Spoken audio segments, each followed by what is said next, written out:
प्रेम से बोलो भक्तन के भगवान की, सरस्वती मैया की, हनुमान जी महाराज की। परमादरणीय कवकुल कमल दिवाकर गोस्वामी तुलसीदास जी महाराज, परमादरणीय परम पूज्य गुरुदेव जी भगवान, प्रथम पूज्य गणेश भगवान, इस सत्संग प्रांगण में उपस्थित हमारे ताऊजी श्री रामपाल फौजी जी एवं समस्त विवेकशील श्रोता महानुभाव, सती अंश दमयंती के पश्चिम पर चलने वाली हमारी शक्ति स्वरूप माताएं बहनें व नन्हे मुन्ने बाल गोपाल। आइए भक्तों, ये सप्तम दिवसीय भगवान की पावन कथा का अनुष्ठान जो किया गया था, जिसका आज सप्तम दिवस और माध्याह्न काल की बेला है। अभी कुछ ही पलों के बाद में हवन होगा और फिर भंडारा होगा। तो भक्तों,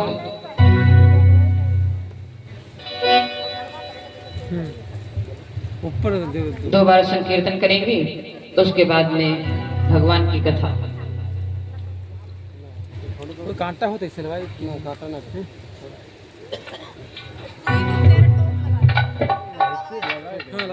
सीताराम सीताराम सीताराम कहिए, जही विधि राखे राम तही विधि रहिए।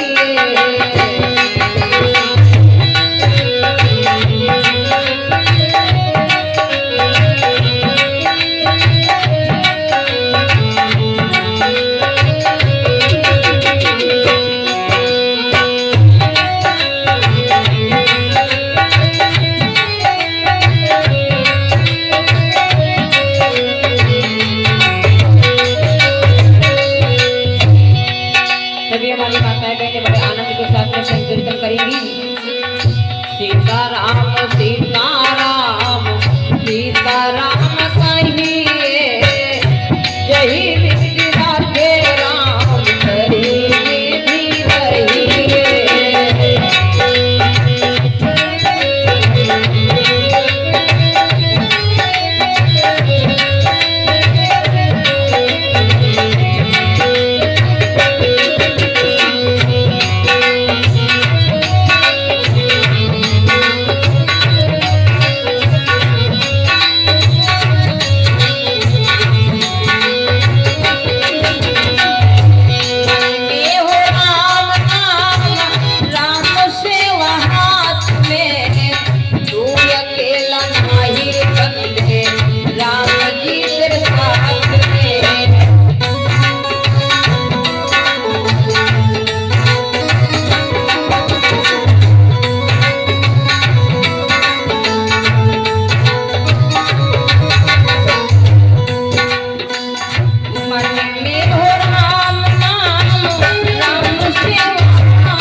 आशा त्याग शुभ काम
केंद्र सरकार की, दुर्गा भगवती की। तो भक्तों, परमात्मा अपने भक्त की हमेशा रक्षा करता है। भगवान अपने भक्त की हमेशा रक्षा करते हैं और भगवान की बड़ी ही विलक्षण लीला है। भगवान की माया से इस धरातल पर न किसी ने पार पाया है और न ही पार पाएगा। भगवान के ऐसे चरित्र हैं जो हम आप लोग कहेंगे, सुनेंगे, लेकिन कहते कहते सुनते सुनते ये जीवन व्यतीत हो जाएगा। भगवान की कथा ऐसी है जो कभी समाप्त ही नहीं होती है। बड़ी ही विलक्षण लीला है भगवान की, क्योंकि भक्तों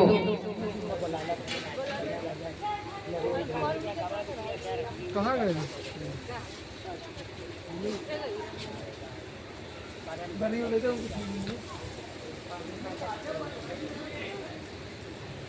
भगवान के ऐसे चरित्र हैं जो कल्प कोटियों तक कहे सुने लेकिन समाप्त नहीं होते। बतलाया गया है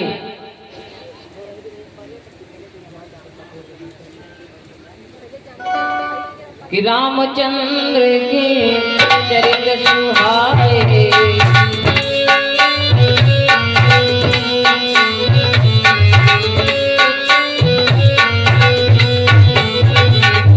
रामचंद्र के चरित्र सुहाए, रामचंद्र के चरित्र सुहाए, कल्पकोटि लगे आए।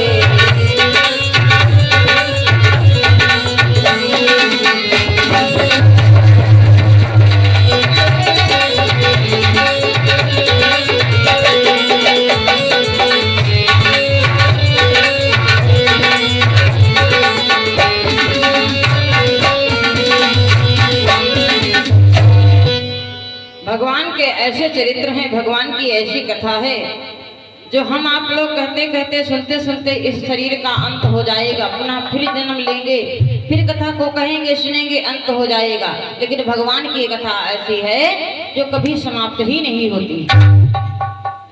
पीढ़ी दर पीढ़ी आती जाती रहेगी, वर्षों हजारों समय व्यतीत हो जाएगा, लेकिन भगवान की कथा कभी समाप्त नहीं होती। भगवान की कथा को सिर्फ विश्राम दिया जाता है।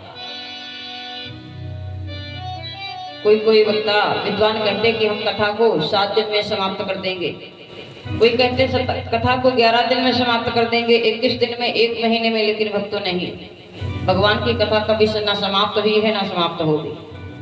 परमात्मा की कथा कभी समाप्त ही नहीं होती है। और ये दुनिया जो है, ये संसार, सारा संसार पानी में पड़ा हुआ है।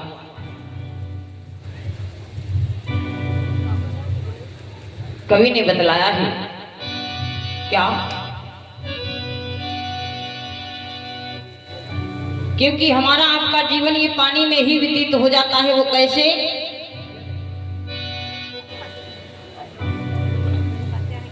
कि अखारे जीवन पानी बिना और सब जिंदगानी पानी में,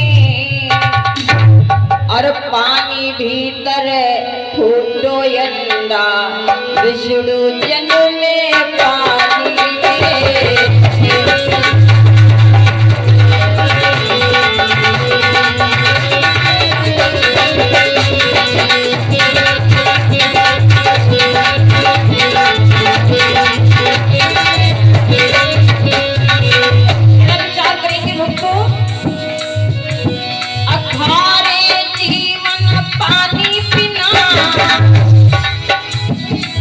सब जिंदगा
सब जिंदगानी पानी में, अरे पानी भीतर तो यंदा विष्णु जगले पानी में।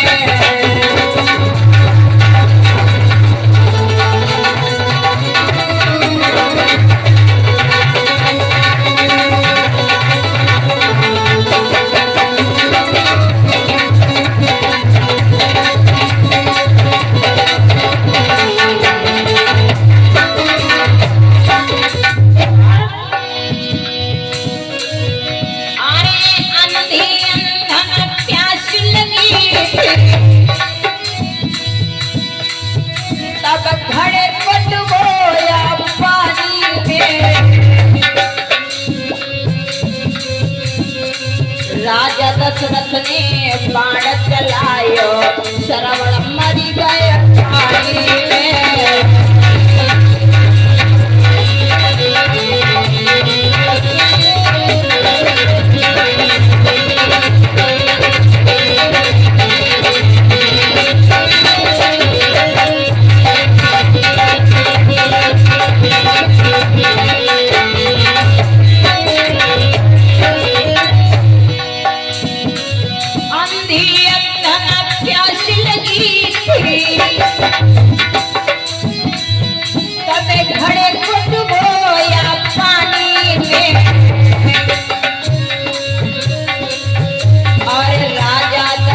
ने बाण चलाई गयो, श्रवण मरी गयो पानी में।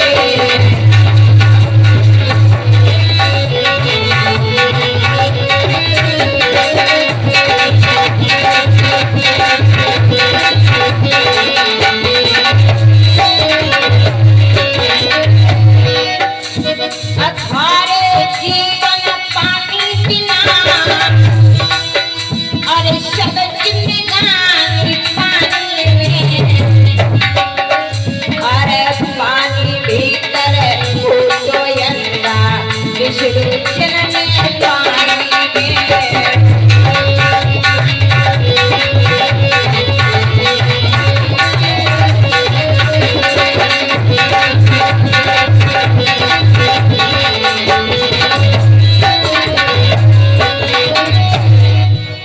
मेरे भक्तों, ये सारा जीवन पानी में ही व्यतीत हो जाता है। मर्यादा पुरुषोत्तम भगवान श्री राम अपनी माया को रचते ही रचते 14 वर्षों के लिए वन को गए, वन में अपनी अनंत लीलाओं को किया, तमाम राक्षसों को मारा, सीता जी का हरण हो गया, सीता जी का पता लगाया। हनुमान जी महाराज सीता जी का पता लगा लेते हैं और अंतुगत्वा रावण सीता को वापस जब नहीं करता है तो भगवान अपनी वानरी सेना को लेकर के लंका पर चढ़ाई कर दिए। और जब लंका पर चढ़ाई किए, रावण की पत्नी मंदोदरी विचार करती है कि हमारे पति लंकापति रावण, इनको बड़ा ही अहंकार है, घमंड है, ये देवी सीता को वापस नहीं दे रहे हैं, अब ये लंका की सत्यानाश हो ही जाएगी, क्योंकि तमाम हमारे यहाँ के लंकावासी मर गए हैं, अब कौन बचा है? कोई नहीं बचा है, क्योंकि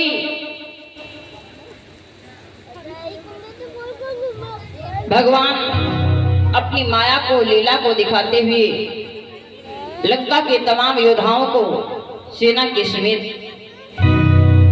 सेना का सहारा लेकर के मनवा दिया है। तो एक दिन का समय, जिस समय में भगवान लंका पर चढ़ाई किए हैं अपनी सेना को लेकर के, सागर के इस पार आ गए तो मंदोदरी समझाने लगी, स्वामी आप देवी सीता को वापस कर दो, इसी में तुम्हारा कल्याण है। बड़ा दुखी हुई देवी मंदोदरी और कहने लगी है कि बार बार रावण समझाए, अरे सुनिए प्राण यधार, राम की भयानक सेना आई गई निसार।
बड़ी बड़ी वानर की ऐसी खबर मिली।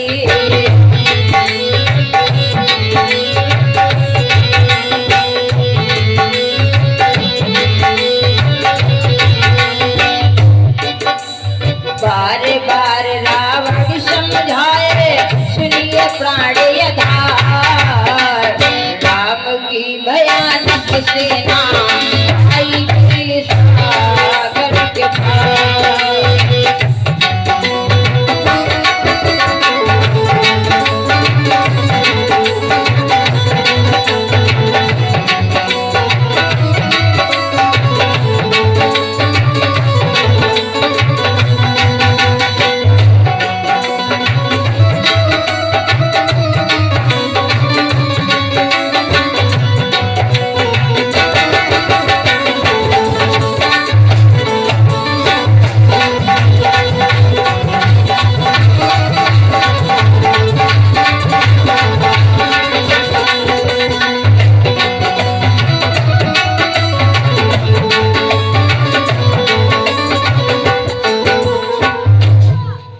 भक्तों, नाना प्रकार से मंदोदरी समझाती है रावण को, लेकिन रावण किसी की बात को नहीं मानता है। और ये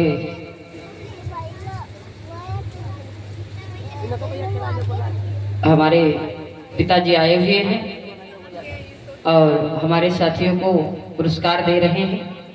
लो भैया ले लो सब लोग। बहुत बहुत धन्यवाद है। प्रेम से बोलो भक्तुन के भगवान की। तो भक्तों, लंकापति रावण बड़ा अत्याचार मचाता है, सीता को वापस नहीं करता है। भगवान लंका पर चढ़ाई करके बहुत समझाने की कोशिश किया। अंगद महाराज नाना प्रकार से जाकर के समझाते हैं, लेकिन रावण किसी की बात को नहीं मानता है। उसको बड़ा अहंकार था, लेकिन जिसको अहंकार होता है वो अहंकार परमात्मा का भोजन होता है। लंका में जाकर के नाना प्रकार से युद्ध होता है। युद्ध में मेघनाद लक्ष्मण के शक्ति बाण मारता है। भगवान बड़े दुखी हुए, लेकिन भगवान के भक्त हनुमान जी महाराज संजीवनी बूटी ला करके जीवित कराते हैं। अंतोगत्वा फिर युद्ध हुआ। अंत में कुंभकर्ण का भी वध कर दिया गया, फिर भी रावण का घमंड नहीं चूर्ण हुआ। उसको घमंड वैसे ही है। समय के अनुसार युद्ध होते होते अंत में मेघनाद का भी वध हो गया। रावण विचार करने लगा, हमारी सेना सारी समाप्त हुई जा रही है। अंत में भी रावण भगवान की शरण में नहीं आया, सीता को वापस नहीं किया और युद्ध होते होते काफी समय व्यतीत हो गया और भगवान के 14 वर्ष भी व्यतीत हो रहे थे। लंकापति रावण का भाई विभीषण जी महाराज भगवान की शरणागति आ जाते हैं और बतलाया कि भाई मेरा मेरी बात को नहीं मानता है और अब मैं आपकी शरण में हूं। और वैसे भी जिस समय से रावण ने अपने भाई विभीषण को त्याग दिया था, उसी समय से रावण अभागा हो गया था कि रावण जब ही विभीषण त्यागा, भयो विभव बिन तब ही अभागा। जब से अपने भाई को लात मार करके निकाला था, तब से ही रावण अभागा हो गया था। लेकिन अंत में ऐसा हुआ, उसने कभी भी भगवान की शरण नहीं ली, भगवान राम को तपस्वी ही कहता रहा। और अंत में रावण की सारी सेना, सारे पुत्र और भाइयों को समाप्त करते हुए अपनी माया को दिखाते दिखाते अंत में श्री राम जी दशानन महाराज का भी वध कर देते हैं। जब दशानन महाराज का वध हो गया, लंका को समाप्त कर दिया, अब रहे हैं विभीषण जी। तो भगवान राम, विभीषण जी भगवान राम की शरणागति हो गए भगवान राम विभीषण का राज तिलक कर देते हैं। और राज तिलक करने के बाद में 14 वर्ष व्यतीत हो रहे थे, अपनी सीता को ले लिया, वहां से चल पड़े। चलते चलते वापस अयोध्या में आए हैं राम लक्ष्मण सीता और हनुमान जी महाराज के समेत। लंका में से होते हुए अयोध्या में आए। अयोध्या में बड़ा खुशी के साथ में समय व्यतीत होने लगा कि अरे भगवान 14 वर्षों के बाद में भी वापस आ गए। ऐसे ही कृपा निधान भगवान। भगवान का जो शत्रु होता है तो उसको तो भक्षण कर जाते हैं, लेकिन भगवान का जो भक्त होता है उसे अपना लेते हैं। यही भगवान और भक्त की कथा है। तो भक्तों, क्योंकि वैसे भी बतलाया गया है कि भगवान कहते हैं कि करम सदा तिनके रखवारी और जिन बालक राखे महत्व। जैसे एक माता अपने छोटे बच्चे की रक्षा करती है, उसी तरह से भगवान अपने भक्त की रक्षा किए। चाहे सतयुग हो, चाहे त्रेता हो, चाहे द्वापर हो, भगवान हमेशा अपने भक्तों की ही रक्षा किए हुए हैं। भगवान की लीलाएं तो बड़ी विचित्र हैं। भगवान का चाहे जैसा भी भक्त हो, क्योंकि एक बार का समय, जिस समय में महाभारत का युद्ध प्रारंभ हुआ और युद्ध होते होते काफी समय व्यतीत हो गया, और उस समय में भगवान कन्हैया पांडवों की रक्षा कर रहे थे, क्योंकि पांडव जो थे वो भगवान की शरण में थे। और आजकल भी जो भगवान की शरण में जाता है, भगवान उसकी रक्षा अवश्य करते। ए बच्चों, ये भैया बच्चे बहुत साथ शैतानी कर रहे हैं। ए कृष्णा, तुम्हारा नाम ही है कृष्णा, तुम वैसे बहुत शैतान भी हो, बहुत शैतानी करते हो ना। और भगवान कन्हैया की लीला वैसे बड़ी विचित्र है। नाम के अनुसार उसके गुण भी हो जाते, सब नहीं लेकिन कुछ है जो नाम के अनुसार गुण भी होते। भगवान कन्हैया का नाम जैसे टेढ़ा बेढ़ा था, वैसे टेढ़े बेढ़े काम थे। और हमें लगता रूबी बेटे भैया भी टेढ़ा बेढ़ा वैसे काम कर रहा है, बहुत शैतानी करता है। प्रेम से बोलो वृंदावन बिहारी श्याम की। भक्तों, आइए देखेंगे कि भगवान अपने भक्त की कैसे रक्षा करते हैं। एक बार का समय, जिस समय में कौरव और पांडवों के बीच में घमासान युद्ध हो रहा था, युद्ध होते होते काफी समय व्यतीत हो गया, और पांडव जो थे वो भगवान की शरण में थे। पांडव 5 ही भाई थे, कौरव 100 भाई थे, लेकिन पांडवों से विजय को प्राप्त नहीं कर पाए। एक बार का समय, कौरव और पांडवों के बीच में घमासान जब युद्ध हुआ, इस प्रकार से अर्जुन महाराज कौरव सेना को मारते हैं तो तमाम सेना को समाप्त कर दिया। और श्री अभिषेक टिकरा की तरफ से सादर 101 मुद्राओं का दान हो रहा है भगवान के चरणों में। जीवन मंगलमय हो। जब अर्जुन महाराज कौरव सेना को मारते हैं तो कौरव सेना बड़ा ही परेशान हो गई, और किस प्रकार से अपने बाणों का प्रहार किया है कि मारे अर्जुन की न कौरव सह सके।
तो पांडव 5 भाई थे, उसमें से जो अर्जुन महाराज थे सारी कौरव सेना को समाप्त करने लगे। एक नहीं दो नहीं, तमाम कौरव भाइयों को मार दिया। जब इस प्रकार से कौरव मारे जाने लगे तो अब कौरव सेना बड़ी परेशान हो गई, विचार करने लगी, वारे एक ही योद्धा सारी सेना को समाप्त कर रहा है। और अब भीष्म बाबा के होश उड़ गए, विचार किया, वारे पांडव, कौरव 100 भाई थे लेकिन पांडव 5 भाई हैं, उसमें से अर्जुन महाराज ही सारी सेना को समाप्त कर रहे हैं। मेरे भक्तों, उसी समय में ऐसे दृश्य को देखते हुए दुर्योधन उस सभा से निकल पड़ा और भीष्म पितामह बाबा के पास में पहुंचा और कहने लगा, बाबा तुम पक्षपात की लड़ाई करवा रहे हो। बोले क्या? दुर्योधन कहने लगा कि तुम पक्षपात की लड़ाई करवा रहे हो और कौरव की सेना यानी हमारी सेना समाप्त हुई जा रही है और पांडवों का अभी तक बाल बाका नहीं हुआ। ये शब्द सुनते ही भीष्म पितामह बाबा दुर्योधन से कहने लगे, अरे दुर्योधन तुम चिंता ना करो, मेरा प्रण है, मैं प्रतिज्ञा करता हूं कि कल सवेरा होते ही एक पांडव मारा जाएगा। भीष्म पितामह बाबा उसी समय में प्रण कर दिए कि कल सवेरा होते ही एक पांडव मारा जाएगा। ऐसा सुनकर के दुर्योधन तो वहां से चला गया, लेकिन ये बात जब पांडवों को मालूम पड़ी तो पांडव अपने डेरों में पहुंचे और शाम के समय में एक पास में 5 भैया बैठ करके विचार करने लगे। बोले, भैया भीष्म बाबा ने प्रतिज्ञा किया है कि कल 5 पांडवों में से एक पांडव मारा जाएगा, लेकिन ये भैया पता नहीं कल कौन भाई हम लोगों में से मार दिया जाए, क्योंकि भीष्म बाबा की प्रतिज्ञा जो है वो झूठ नहीं हो सकती है। तो इसलिए 5 पांडव भीम महाराज, अर्जुन महाराज, नकुल, सहदेव, ये 5 भैया हैं और 5 भैया एक पास में बैठ करके विचार करने लगे। बोले, भैया पता नहीं कल किसकी बारी आएगी, क्योंकि भीष्म बाबा ने कहा है कि 5 भाइयों में से एक भाई कल मार दिया जाएगा युद्ध स्थल में। तो बहुत ही दुखी हुए हैं अर्जुन महाराज, भीम महाराज और रोने लगे। कहते हैं कि कौरव 100 भाई थे लेकिन हम तो 5 ही हैं, अगर एक मार दिया जाएगा तो एक लोग कम हो जाएंगे, तो कैसे युद्ध में विजय को प्राप्त कर पाएंगे। बड़ा दुखी हुए हैं अर्जुन महाराज और भीम महाराज और रो रो करके बोले हैं, भैया पता नहीं कल किसकी बारी आएगी।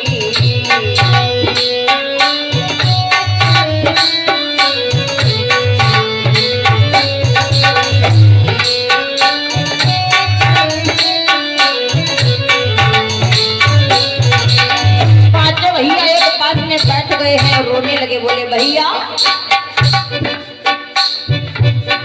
पता नहीं कल किसकी बारी आएगी, पता नहीं कल किसकी बारी आएगी, किसकी करे कल बारी जाएगी।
के समय में एक पास में बैठ करके रो करके बोले, भैया पता नहीं कल किसकी बारी आएगी, पता नहीं कल किसकी गर्दन उतारी जाएगी, पता नहीं कल कौन शमशान घाट पर जाएगा। भैया बड़ा दुखी है पांचों भैया।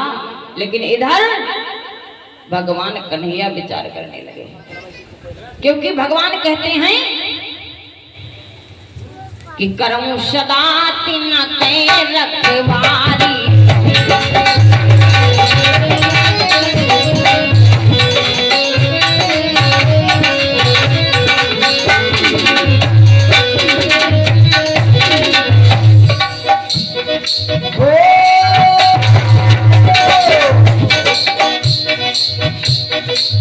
करऊं सदा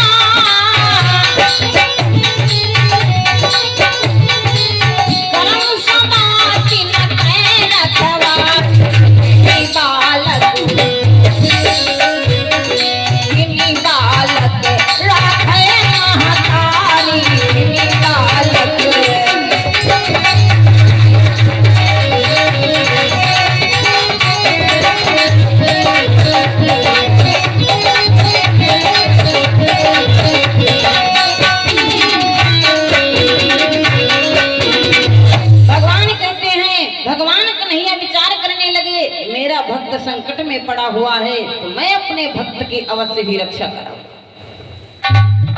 जब पांचों पांडव अपने डेरों में बैठे हैं, बिलख रहे थे, रो रहे थे, शाम के समय में भगवान कन्हैया अपने भक्त की ऐसी पुकार को जब सुनते हैं तो रात्रि के समय में ही भगवान निकल पड़े। उसी रात्रि में भगवान कन्हैया द्वारिका धाम से चले और चलते चलते रात्रि के समय में अपनी बहन द्रौपदी के द्वारे पर पहुंच गए। द्रौपदी के द्वारे पर पहुंचे और आवाज को लगाया, द्रौपदी बहन, क्योंकि रात्रि का समय था।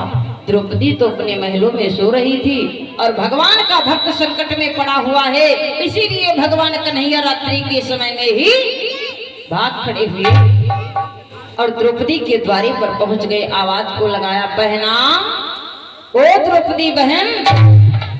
भगवान कन्हैया किस प्रकार से आवाज लगाते हैं कि द्रौपदी बहना उठो, दिन हो गया।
बहन द्रौपदी के द्वारे पर पहुंचे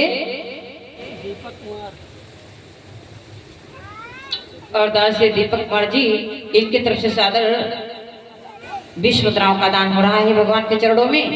जीवन मंगल में हो। मेरे भक्तों,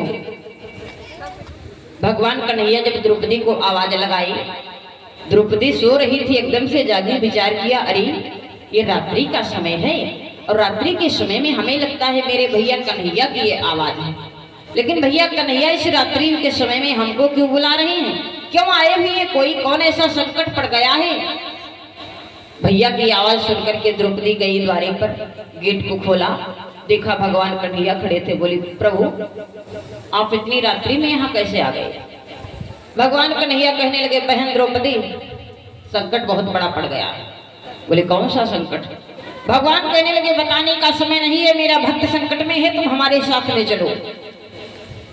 भगवान की आज्ञा पाकर के द्रौपदी जी भगवान कन्हैया के साथ में चल पड़ी। रात्रि का समय था, भगवान द्रौपदी को लेकर के चल पड़े। और तो द्रौपदी चप्पल पहने हुए थी। भगवान कन्हैया द्रौपदी से बोले, बहना तुम्हारे पैरों से चटर पटर की आवाज आ रही है, इन चप्पलों को निकालो। द्रौपदी बोली, क्यों? भगवान कन्हैया कहने लगे, बहन मैं चप्पलों को इसलिए निकालने के लिए कह रहा हूं क्योंकि यहाँ पर दुश्मन के डेरे हैं, दुश्मन लोग रहते हैं, और अगर ये चप्पलों की आहट पा जाएंगे, जाग जाएंगे, और जिस कारण से मैं जा रहा हूँ भक्त की रक्षा करने के लिए, मेरा भेद खुल जाएगा और मैं अपने भक्त की रक्षा नहीं कर पाऊंगा। मेरे भक्तों, भगवान कन्हैया द्रौपदी के पैरों से चप्पल को निकालते हैं और प्रेम पीतांबर में लपेट करके बगल में लाभ लिया और द्रौपदी को लेकर के चल पड़े। चलते चलते पहुंच गए कहां? जहां भीष्म पितामह बाबा की समाधि लगी हुई थी। तो भगवान कन्हैया द्रौपदी से बोले, बहना सामने ये स्थान जो है, यहाँ पर एक भीष्म पितामह बाबा है। भीष्म पितामह बाबा समाधि को लगाए हुए हैं। ब्रह्म मुहूर्त का समय था, भीष्म बाबा की समाधि लगी हुई थी। और भगवान कन्हैया द्रौपदी से बोले, बहना तुम जाओ और जा करके उस भीष्म बाबा के चरणों में अपने मस्तक को रख देना, भीष्म बाबा के चरणों पर गिर पड़ना। लेकिन वो अगर तुमसे पूछे कि तुम कौन हो, कहां से आई हो, तो अपना परिचय मत बताना। हमारे भगवान, भगवान की लीला तो वही, यही तो लीला विचित्र है। भगवान बोले अपना परिचय मत बतलाना। द्रौपदी बोली, ठीक भैया, क्योंकि भगवान समझा बुझा करके द्रौपदी को भेजते हैं। बोले, सुनो बहन कि पहले परिचय की बात न हो,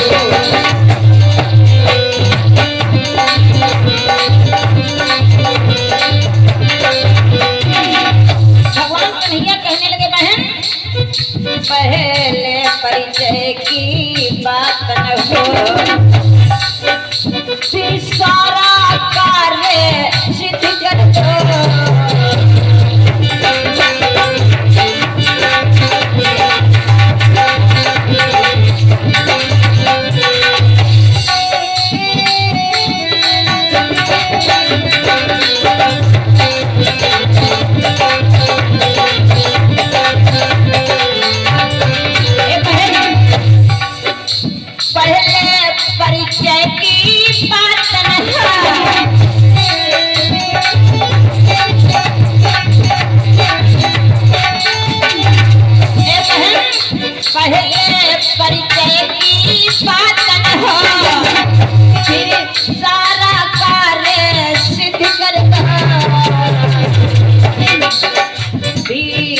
बाबा के चरणों में,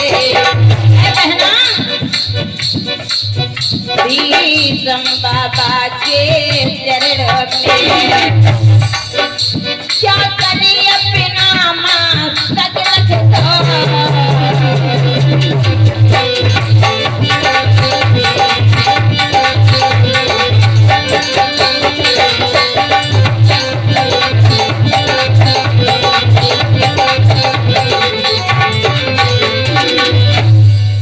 भगवान कन्हैया द्रौपदी से बोले हैं, बहना अपना तुम परिचय मत बताना और जा करके भीष्म बाबा के चरणों में मस्तक को रख देना।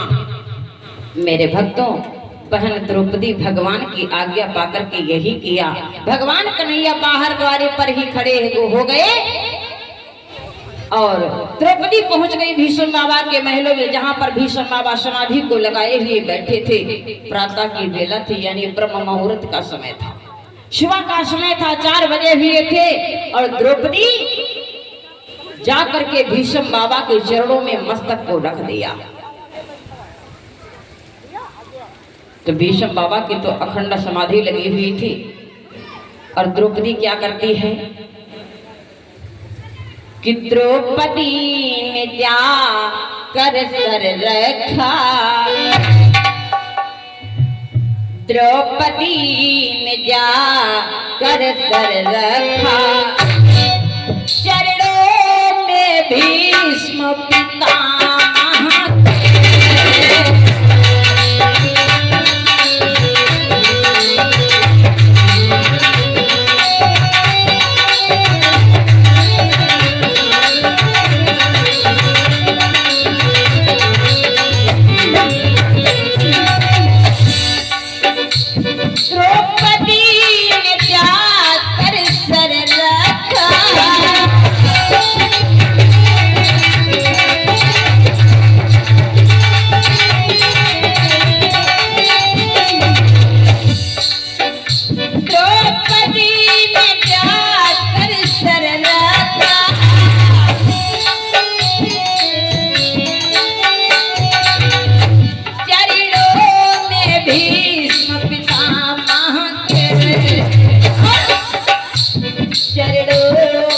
कौन गिरा देखा। भीष्म बाबा चरणों में कौन गिरा देखा। भीष्म बाबा एकदम चौंके।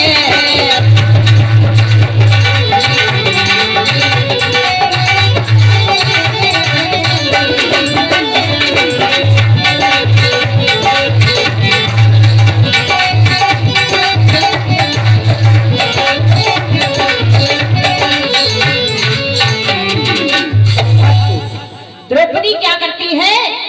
भगवान की आज्ञा के अनुसार भीष्म पितामह बाबा के चरणों में मस्तक को रख दिया। भीष्म बाबा की समाधि लगी थी।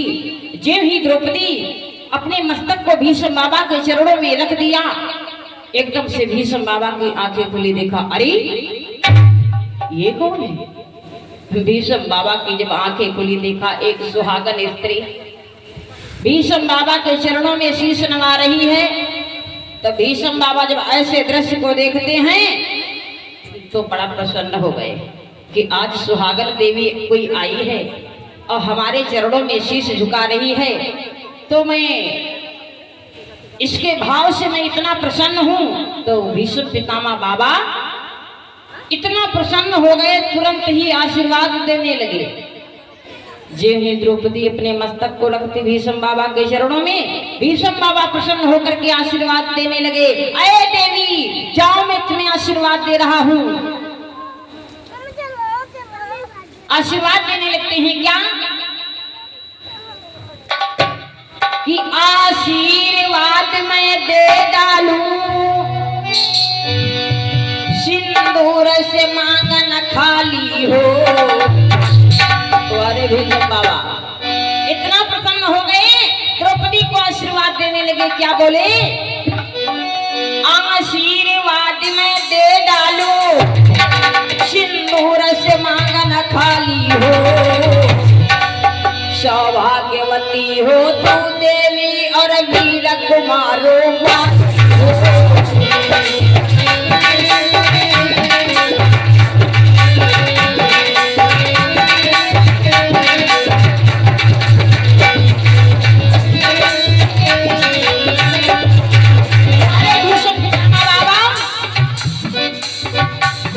आशीर्वाद मैं दे डालूं, सिंदूर से मांगन खाली हो। सौभाग्यवती हो तू देवी और वीर कुमार वाली हो।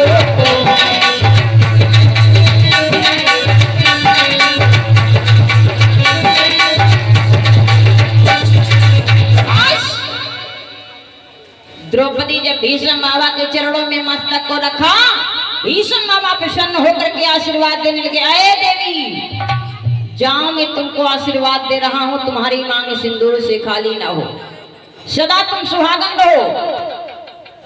जे ही सदा सुहागन होने का आशीर्वाद द्रौपदी पा गई, तो द्रौपदी ऐसे शब्द सुनते ही बोल पड़ी, बोली बाबा कैसी बातें आप करते हो? अरे आप कहते हो कि तुम सदा सुहागन रहो। द्रौपदी कहती है बाबा आज तुम हमको आशीर्वाद दे रहे हो कि तुम सदा सुहागन रहो, वीर कुमारों वाली हो, लेकिन ये बाबा कल तुमने युद्ध स्थल में प्रतिज्ञा किया था कि कल पांचों पांडवों में से एक पांडव मारा। पहले आपने प्रतिज्ञा किया था कि 5 पांडवों में से एक पांडव मारा जाएगा, और आज तुम आशीर्वाद देते हो कि सदा सुहागन रहो। ये कैसा आपका आशीर्वाद है और कैसी आपकी प्रतिज्ञा है? द्रौपदी भीष्म बाबा से कह रही है, बाबा सुनो,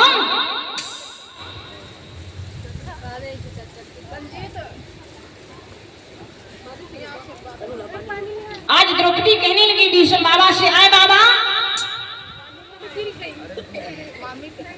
कि मेरे 5 पतियों में से यदि एक भी मारा जाएगा,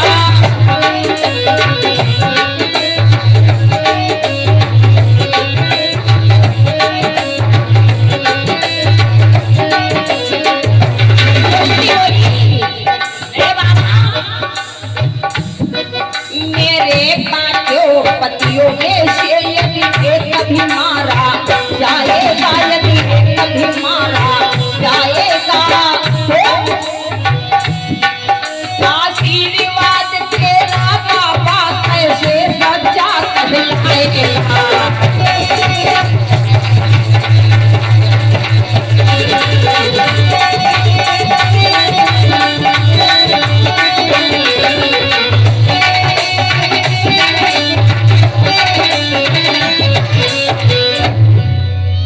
भीष्म बाबा द्रौपदी को आशीर्वाद दे दिए कि ऐ देवी जाओ, तुम सदा सुहागन रहो, वीर कुमारों वाली हो।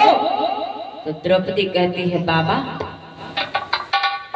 आपने युद्ध स्थल में प्रतिज्ञा किया था 5 पांडवों में से 1 पांडव मारा जाएगा, और आज तुम हमको आशीर्वाद दे रहे हो। लेकिन ये बाबा, अगर हमारे 5 पतियों में से एक भी मेरा पति मारा गया तो आपका आशीर्वाद कैसे सत्य होगा। तो भीष्म पितामह बाबा बड़ा चकित हो गए, विचार किया ये हमने क्या बोल दिया। भीष्म बाबा चकित हो गए, क्योंकि भीष्म बाबा उसी रात्रि में दुर्योधन की पत्नी भानुमति को बुलाया था कि तुमको हम आशीर्वाद देंगे, लेकिन उसी भ्रम में भीष्म बाबा द्रौपदी को आशीर्वाद दे दिए। आशीर्वाद तो दुर्योधन की पत्नी को देना था और द्रौपदी को धोखे से आशीर्वाद दे दिए। लेकिन अब भीष्म बाबा विचार करें तो क्या करें। इधर प्रतिज्ञा किया 5 पांडवों से 1 पांडव मारा जाएगा, और अब द्रौपदी को आशीर्वाद दे दिए सदा सुहागन रहो। तो द्रौपदी भी कह रही है बाबा, अगर हमारे 5 पतियों में से आप एक भी पति मारा गया तो आपका आशीर्वाद कैसे सत्य होगा। तो भीष्म बाबा बोले, सुनो, तुम्हारे इन प्रश्नों का उत्तर मैं बाद में दूंगा, पहले हमको तुम ये बताओ तुम आई किसके साथ में। भीष्म बाबा द्रौपदी से पूछने लगे कि ऐ देवी, तुम किसके साथ में आई हो। हमें लगता है ये सारा काम कराने वाला मुरली मनोहर कन्हैया होगा, कन्हैया के अलावा और ये कोई काम कराने वाला नहीं हो सकता है। भीष्म पितामह बाबा द्रौपदी से कहने लगे कि ऐ द्रौपदी सुनो कि अच्छा बेटी अब यह बदला। ऐ द्रौपदी, अच्छा बेटी अब यह बदला है, कौन तुझे लाने वाला।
जब द्रौपदी कहती है कि बाबा कि तुमने क्यों आशीर्वाद दिया, क्यों आज पहले प्रतिज्ञा किया और क्यों आशीर्वाद दिया, तो भीष्म पितामह बाबा कहने लगे कि तुम्हारे इन प्रश्नों का उत्तर तो मैं बाद में दूंगा, पहले हमें ये बताओ कि तुम किसके साथ में आई हो, कौन तुमको लाया है।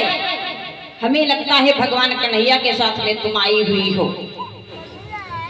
तो द्रौपदी बोली, नहीं बाबा,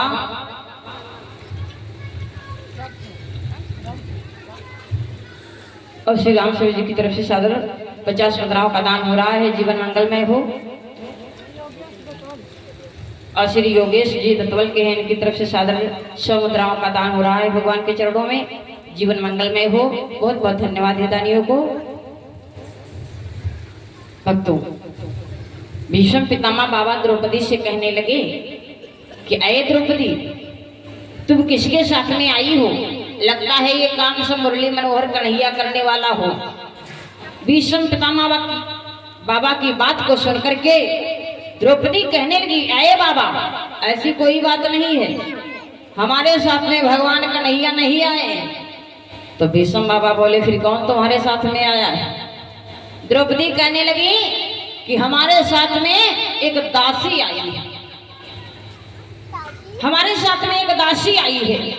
तब भीष्म पितामह बाबा कहने लगे अच्छा, अगर तुम्हारे साथ में एक दासी आई है तो चलो हम उस दासी को देखते हैं, भाई कौन है दासी तुम्हारे साथ में।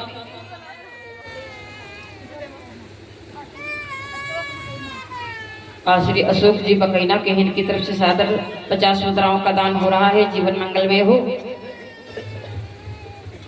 भीष्म बाबा कहने लगे चलो हम तुम्हारी दासी को देखते हैं। अब द्रौपदी के साथ में भीष्म पितामह बाबा चल पड़े और इधर द्वारे पर भगवान कन्हैया खड़े, लेकिन दासी बने खड़े। भगवान कन्हैया दासी बने खड़े हैं, पीताम्बर से घूंघट डाले हैं, क्योंकि द्रौपदी ने कहा कि हमारे साथ में एक दासी आई। तो भीष्म बाबा दासी को देखने के लिए चल पड़े। द्रौपदी के साथ में भीष्म पितामह बाबा जब द्वारे की ओर बढ़े तो आगे ज्यों बढ़े पितामह जी, ड्योढ़ी का दृश्य निराला था और पीताम्बर का घूंघट डाले वो खड़ा बांसुरी वाला था।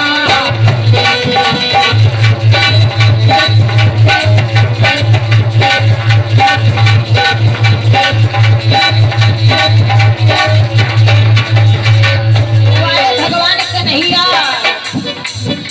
आगे जो बढ़े पितामह जी, आगे जो बढ़े पितामह जी, ड्योढ़ी का दृश्य निराला था,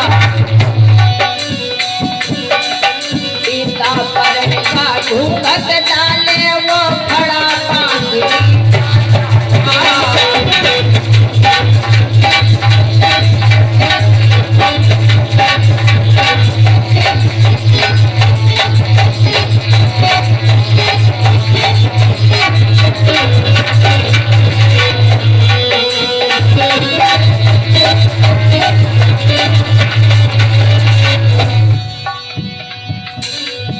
महाराज गजब भय भारी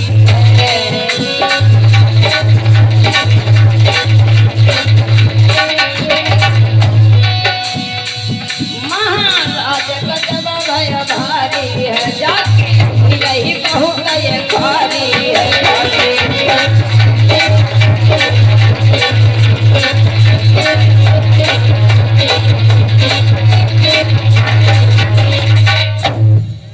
द्रौपदी के साथ में जब भीष्म पितामह बाबा द्वारे की ओर चले तो भगवान कन्हैया अपने पिताम्बर से घूंघट डाले दासी बने खड़े हैं। अब भीष्म पितामह जब आते हुए भीष्म पितामह बाबा को भगवान कन्हैया ने देखा कि द्रौपदी के साथ में भीष्म बाबा आ रहे हैं, तो भगवान कन्हैया पिताम्बर से अपने घूंघट को आगे बढ़ा लिया, घूंघट को डाले हैं, दासी बने खड़े हैं। जब द्वारे पर पहुंचे तो भीष्म बाबा थोड़ा और आगे बढ़े तो भगवान कन्हैया ने अपने घूंघट को और आगे खींचा। भीष्म बाबा थोड़ा और आगे बढ़े, भगवान कन्हैया ने अपने घूंघट को और आगे खींचा, लेकिन पीताम्बर आगे आ गया।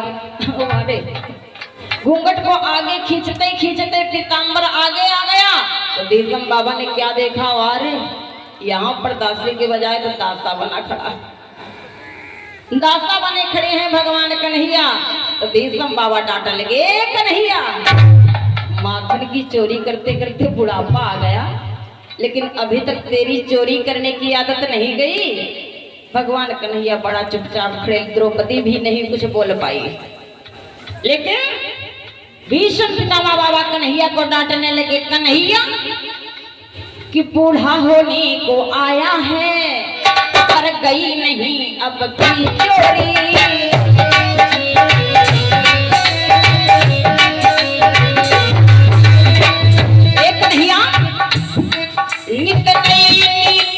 चलता है हमसे चोरी तुमसे छोड़ के,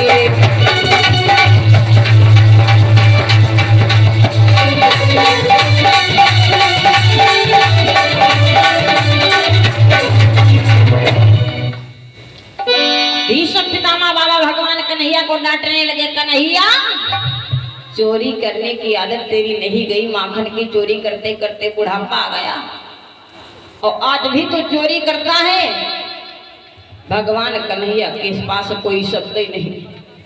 भगवान कन्हैया कुछ नहीं बोले, चुपचाप खड़े हैं। लेकिन द्रौपदी फिर बोल पड़ी, बोली ए बाबा, हमारे साथ में जो दासी आई थी सो हमने तुमको दिखा दिया, अब तुम हमारे प्रश्नों का उत्तर दो।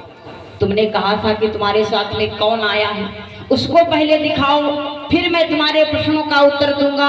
तो द्रौपदी बोली ए बाबा, हमारे साथ में जो दासी दासा आया था हमने तो दिखा दिया तुमको, अब तुम हमारे प्रश्नों का उत्तर दो। जब द्रौपदी पुनः अपने प्रश्नों का उत्तर मांगने लगी तो भीष्म पितामह बाबा कहने लगे अरे द्रौपदी सुनो। भीष्म पितामह बाबा द्रौपदी की बात को सुनकर के फिर बोल पड़े हैं। क्या बोले हैं, सुनो द्रौपदी, कि आशीर्वाद मुख से निकला, अब निश्चय विजय तुम्हारी हो, पतियों का पालन पाका हो, जबर रक्षक कृष्ण मुरारी हो।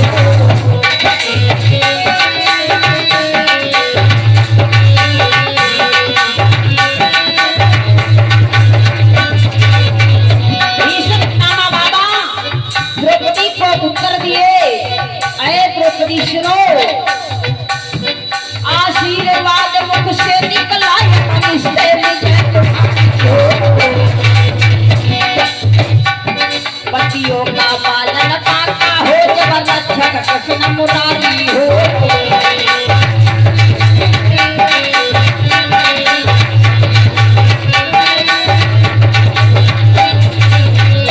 धन धन माया पति घन श्याम प्रभु तेरी लीला प्यारी है।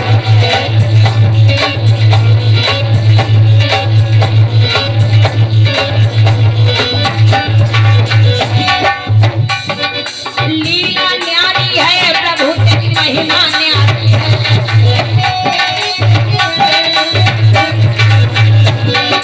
लीला न्यारी है प्रभु तेरी महिमा न्यारी है। ओ मुरली के ओ भक्ति के ओ रहसन चाहिए श्याम प्रभु तेरी लीला न्यारी है।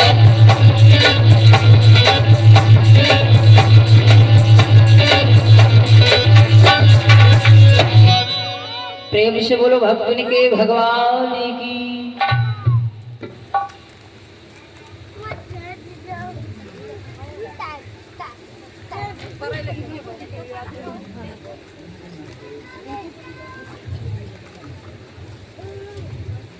और ये पिंकी जी की तरफ से सादर 50 मुद्राओं का दान है और साथ में फल है भगवान के चरणों में। जीवन मंगलमय हो, बहुत बहुत धन्यवाद है मेरे भक्तों।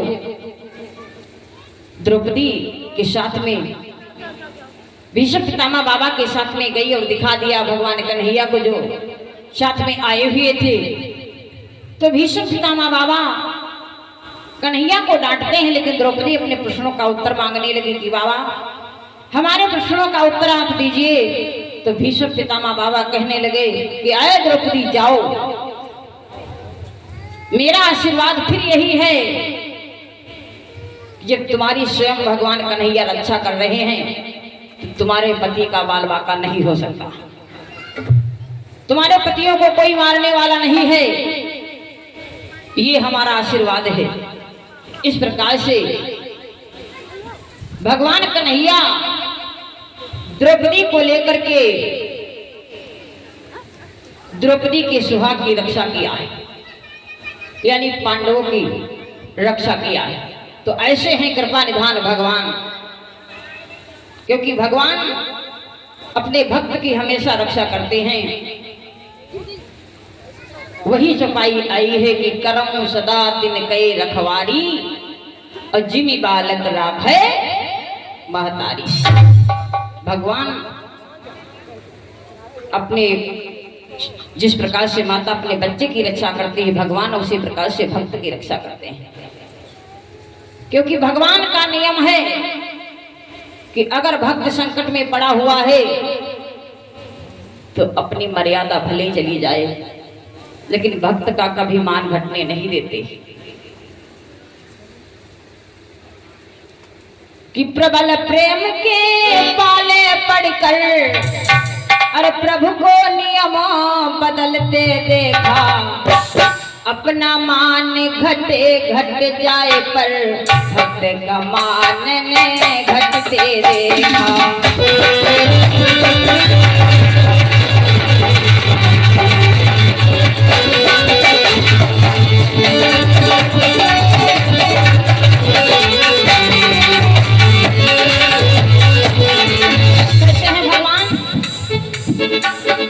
अरे प्रबल प्रेम के पाले पड़कर सबको नियम बदलते देखा, भाई अपना मान घटे घट जाए पर अपना मान घटते देखा।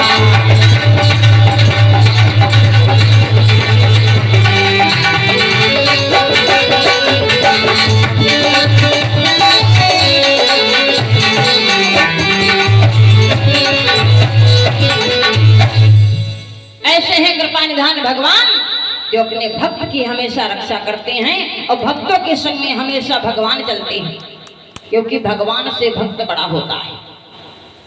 परमात्मा से भगवान का भक्त बड़ा होता है।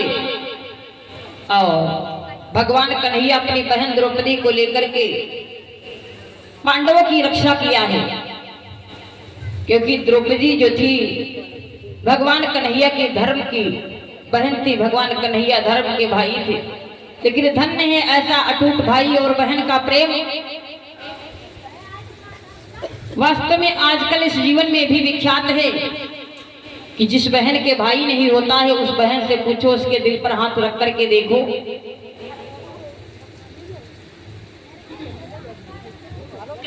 क्योंकि आजकल भी है अगर मायके में कोई उत्सव होता है, मायके में बहन जी जाती हैं, भैया और भाभी उनको थोड़ी सी भी कोई छोटी वस्तु दे देते हैं, तो अपने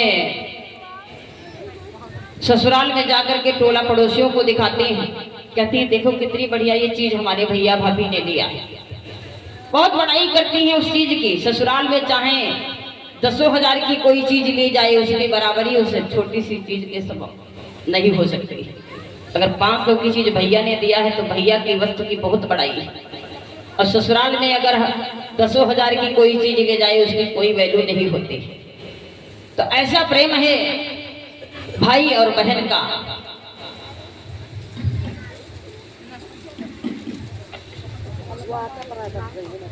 तो भक्तों वैसे भी बतलाया भी गया है,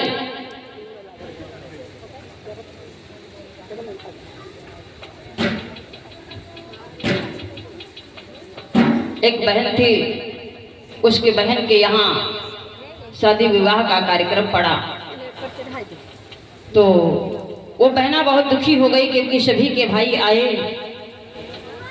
और उसका कोई भाई नहीं आया, तो बड़ा दुखी हो गई और रोने लगी, विचार करने लगी कि आज हमारा भी भैया होता तो हमारे मायके में आता, सभी के भाई आए हैं। तो बहन विचार करती है क्या कि मैया के जाए लाल पीराना तेरी समय समय सुधिया जाए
समय सुधिया आवती है।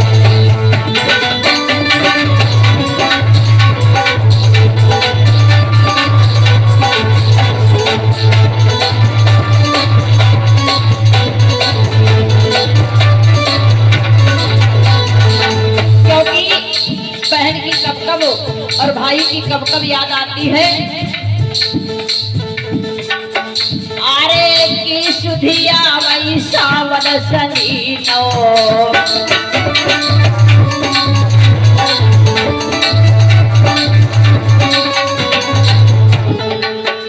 हाय की सुधिया वही सावन सनीनो।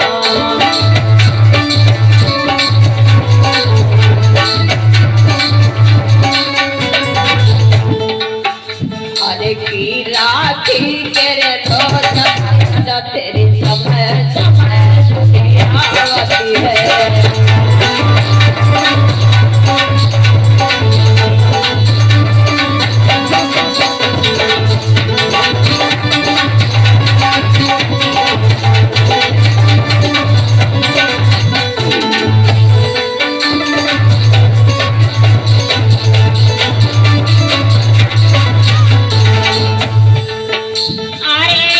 सुधिया वही सावन सनीनो, सावन सनीनो।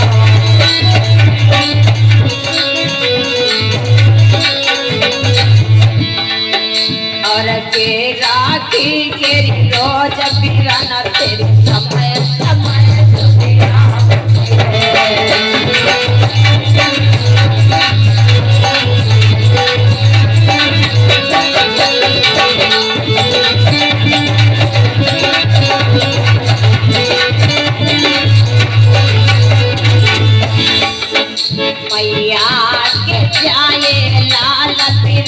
तेरी समय समय सुधिया आवती है।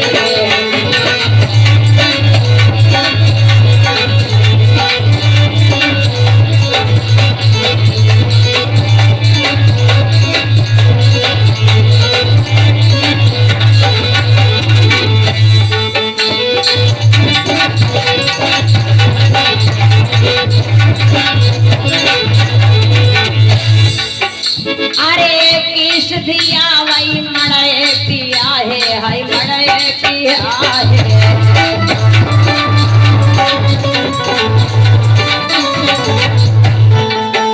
हाय की सुधिया वही मड़े पिया है, मड़े पिया है।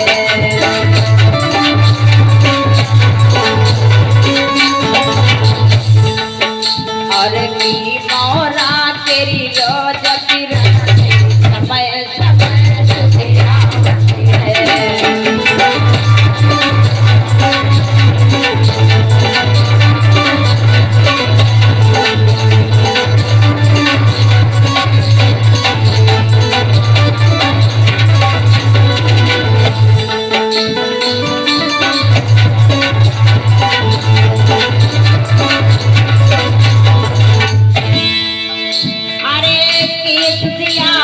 कार्तिक तुई जमा है, कार्तिक तुई जमा।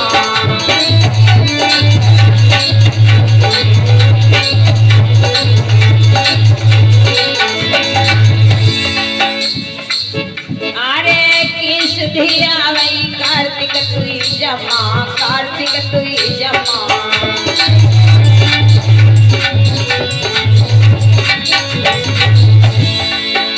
अरे की रचना तेरी रोज फिरन तेरी समय समय सुधिया आवती है।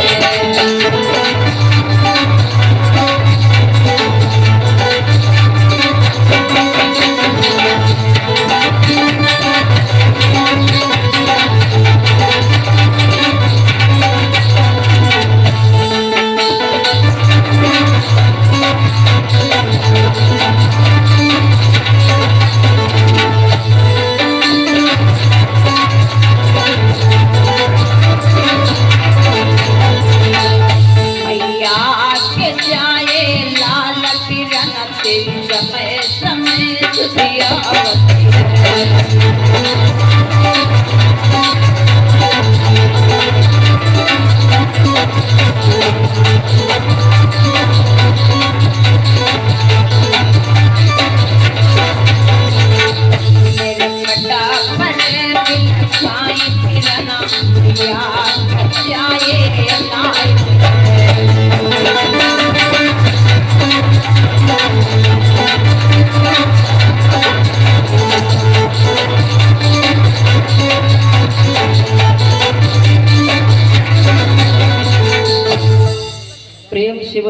वृंदावन बिहारी लाल की, हनुमान जी महाराज की।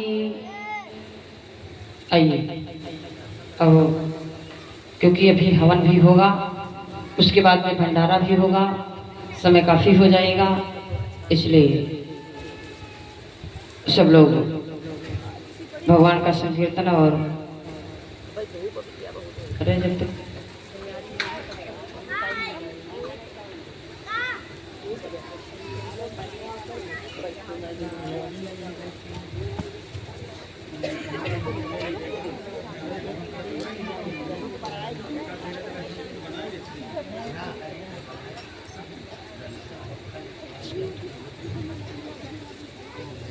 और ये सादर माता जी की तरफ से 51 मुद्राओं का दान हो रहा है भगवान के चरणों में। जीवन मंगलमय हो। और ये कितने हैं? 21 51।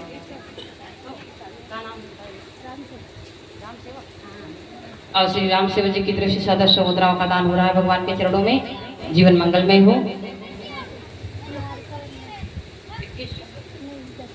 और निहारिका वर्मा बिटिया की तरफ से 10 मुद्राओं का दान हो रहा है। जीवन मंगलमय हो। क्योंकि भक्तों, इस धरातल पर भगवान के एक नहीं तमाम भक्त ही हैं, और जब भगवान की भक्ति भक्त करता है तो उसमें बाधाएं तमाम आती हैं।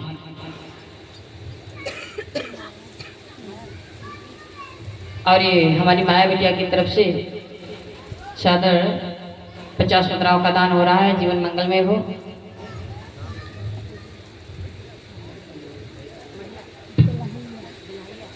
और श्री गुड्डू जी बिलहैया के हैं, इनकी तरफ से सादर 100 मुद्राओं का दान हो रहा है। जीवन मंगलमय हो। और श्री राकेश जी मढ़िया के हैं, इनकी तरफ से सादर 20 मुद्राओं का दान हो रहा है। जीवन मंगलमय हो। बहुत बहुत धन्यवाद है दानियों को, क्योंकि दिन में हवन तो हो जाएगा, फिर रात्रि के समय में संकीर्तन और कुछ भगवान की कथाएं हैं होंगी। आप लोग टेंशन मत लो, और तुम्हारे सबके मन की सरिया जो है, जो कुछ होगा सब होगा। प्रेम से बोल वृंदावन बिहारी लाल की।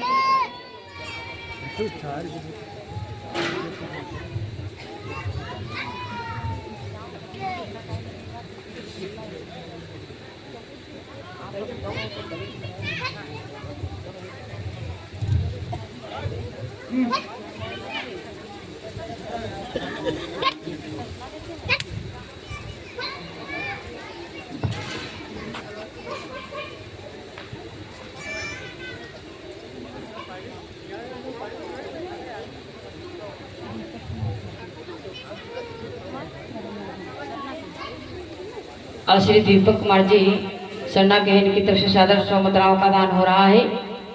जीवन मंगलमय हो। बहुत बहुत धन्यवाद है दानियों को। भक्तों, भगवान कन्हैया की एक भक्त थी जिसका नाम था, सभी भक्त जानते हैं, मीरा। क्योंकि मीरा जो है भगवान की भक्ति में इतना रम गई,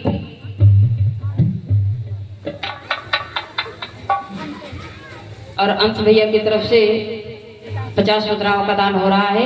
जीवन मंगलमय हो।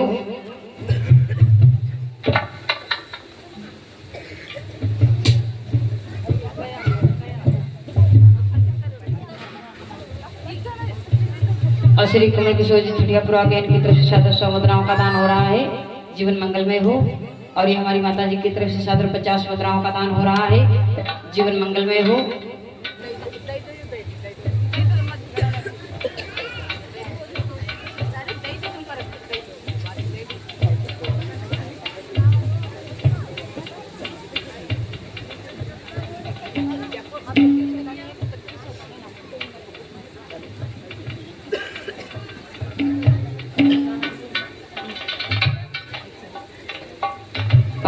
बहुत बहुत धन्यवाद है दानियों को। भगवान सभी भक्तों की मनोकामना पूर्ण करें, क्योंकि भगवान कन्हैया की भक्त जो मीरा थी, मीरा भगवान की भक्ति में इतना रम गई जो वो किसी की बात उसको अच्छी ही नहीं लगती है। जिस गली से निकलती है बस भगवान का संकीर्तन करती है। कहा गया है कि मीरा दीवानी हो गई मीरा मस्तानी हो गई, वो तो गली गली हरी गुड़, क्योंकि मीरा जब भगवान की भक्ति करती, भगवान कन्हैया का संकीर्तन करती, तो महाराणा प्रताप उसको बहुत परेशान करते। महाराणा प्रताप बहुत समझाते, मीरा तो अगर हरि के गुण गाएगी तो हमको इस चित्तौड़ में तेरे को हम रहने नहीं देंगे। लेकिन मीरा कहती है कि नहीं,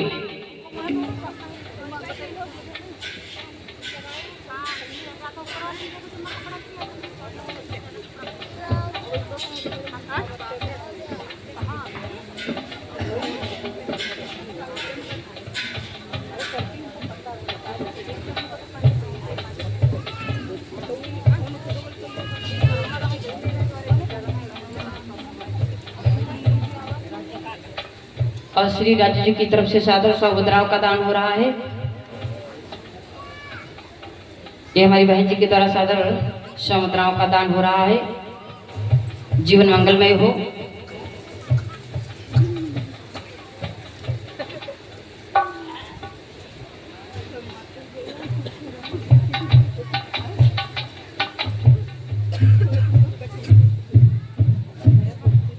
और हमारे दादा श्री लक्ष्मण जी, इनकी तरफ से सादर 50 मुद्राओं का दान हो रहा है। जीवन मंगलमय हो।